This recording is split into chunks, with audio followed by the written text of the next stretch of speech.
Hello there, my RPG lovers, and welcome to another video. Metagross The Breaking Show is an action roguelike RPG which came out in early access in April.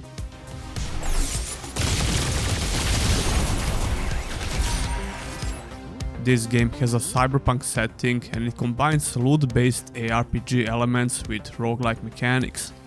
I'm going to show you all major features of this game, like different characters to play, their unique builds, roguelike mechanics, loot, and so on. The July update added some brand new features in the game, as well as a brand new character called the Meteor Rose. She's a melee character with a two-handed spear, and we're also going to talk about her unique skills and playstyle.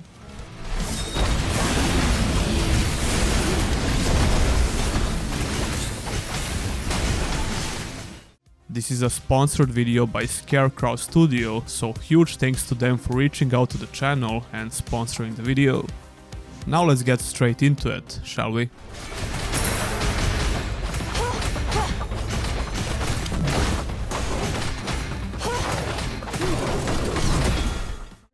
When you first jump into the game, you start with a character named Taisuke.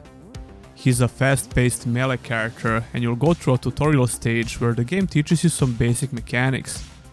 But as you progress further, you'll unlock more characters. Every character has 4 unique abilities, which include the basic attack, strong attack, a dodge or a block, and the ultimate ability. In order to use the strong ability, you'll need to charge it up with the regular ability. Ultimate abilities also need to be charged up, and it takes a while because they can deal some massive damage. If you played any roguelikes before, the concept of progressing through the stages should be very familiar to you. You have the option to progress in different rooms, which have certain benefits for your character builds. When you clear the room by killing all enemies, you get drivers, which will give you different unique effects. These effects can be straightforward, like increasing your movement speed or damage, or they can also have circumstantial effects. The game does a nice job of explaining these special effects, like when you're required to have a specific item in order for the effect to be active. Drivers are color-coded, and after you play the game for a while, you'll know what to expect from these drivers, which opens up some strategic opportunities. When you learn what to expect from the driver type, you can plan out your progression through the rooms in order to try and get a specific driver. For example, the yellow drivers can give you some great defensive effects like shields. Blue drivers can give you some cool lighting abilities, green ones have healing, purple drivers can create some illusion clones of yourself, and so on, you get a picture. There is more depth to this system, of course, I'm just mentioning a couple of their unique effects. It might seem overwhelming at first, but it clicks with you very fast after a few runs. I usually like to run glass canyon builds, and far too often I end up lacking some defensive skills, so I focus on yellow drivers. But here's where it gets even more interesting.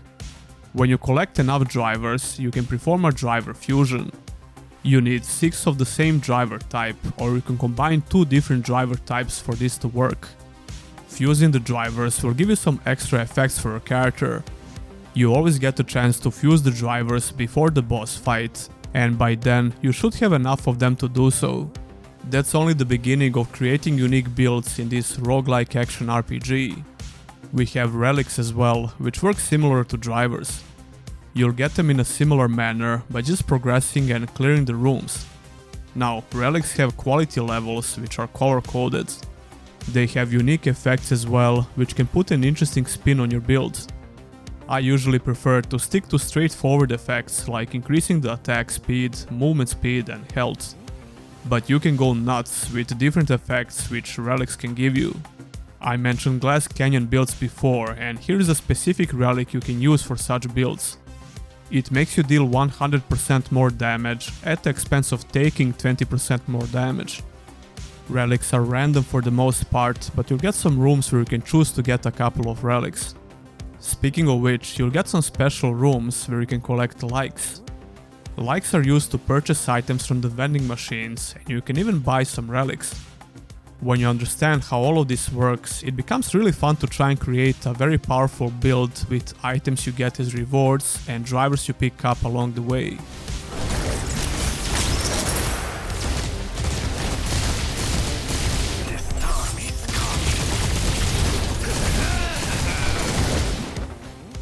Now let's talk about itemization a little bit.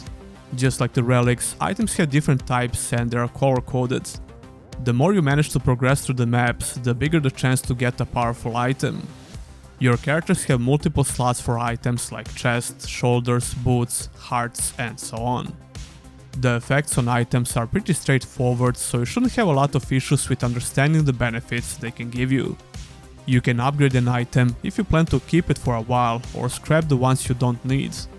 The items are called implants because all characters are basically cyborgs. The core implants are pretty important for increasing the effectiveness of your build. After doing a couple of runs, you should have a good idea what your build lacks, so trying to switch some items around will definitely help. Which brings us to the operating system and the weapon customization. Operating system is basically a skill tree which all of your characters share. You can increase the offense, defense, and get some other passive effects by spending the currency you get from progressing through the game. It's a great way to improve what your build currently lacks.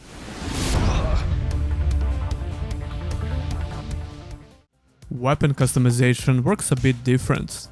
All characters have unique weapons and abilities, so the weapon customization is also different for all characters, of course. You can improve all abilities as long as you have enough items that you can collect while playing. All abilities have 3 different levels of upgrades, and getting to that level can be done in a couple of hours basically. It doesn't require a huge grind. Now that you have a better idea how all major features work in the game, let's talk a little bit about a new character in the newest updates.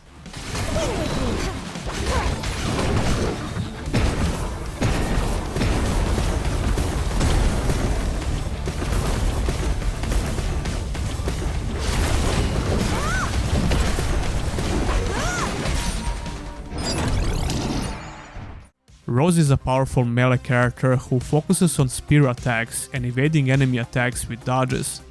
Her basic ability builds up the strong attack, which has a pretty good AoE attack. Evading attacks with her is pretty smooth, and you get up to 3 dodges at once, then you have to wait for them to regenerate. That's pretty much how all characters work, but not all of them have dodges. Rose has an ultimate ability which does some very good damage to everything in front of her. Ultimate abilities with all characters make the hero immune for the duration of the cast. When you deal enough damage to enemies, you can stun them for a couple of seconds. The yellow bar has to be completely depleted for this to happen, which you'll do by dealing damage to the enemy. This is not exclusive to Rose, it works with all characters.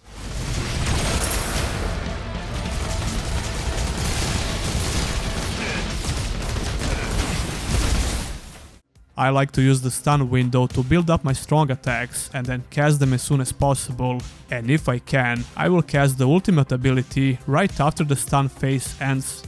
That's because the ultimate ability makes you immune for a while, so using it after the stun gives you a nice little advantage. It's all situational of course, but this little tactic worked fine for me.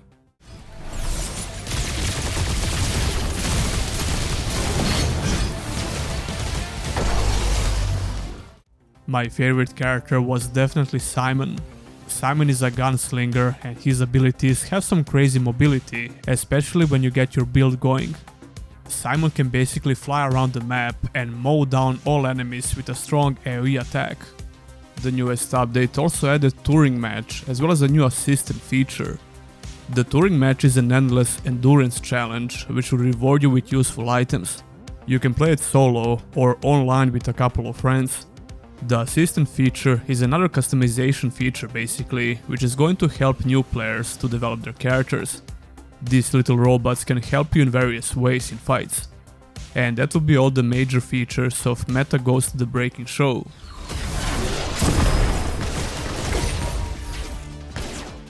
If you want to check out the game on Steam, you'll find the link in the description and the pinned comments. Once again, huge thanks to Scarecrow Games for sponsoring this video. Be sure to subscribe if you enjoyed the video. You can also support me by becoming a YouTube member or a Patreon. Huge thanks to all of my current supporters, and I'll see you in the next one.